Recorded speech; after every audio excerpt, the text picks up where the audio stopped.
Eyni əməliyyat, yəni eyni imtahan fərqli şərtlər daxilində fərqli nəticələr verə bilər. Demək istədiyim budur. Yəni keçmiş nəticələriniz gələcəyinizin qarantisi deyil.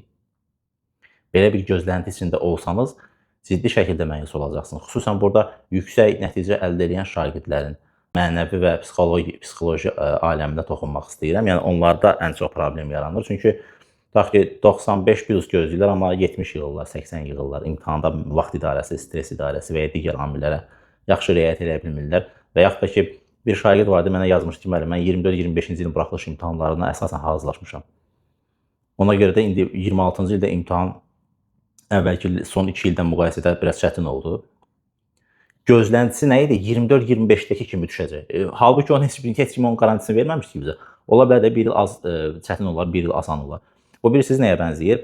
Tutaq ki, kənd təsərrüfatı ilə məşğul olanlar bu dediyimi daha yaxşı anlayacaqlar. Məntiqlə də anlamaq mümkündür də.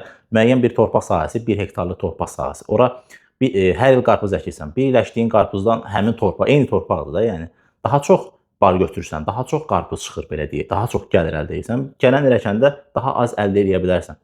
Çünki o bir il ərzində şərtlər başqa idi də, yağış az yağdı, torpağın münbütlüyü aşağı düşdü və ya bir il yaxşı oldu, bir il nə bilim müəyyən o gübrələr falan verdin, yaxşı canlı hopdu torpağın.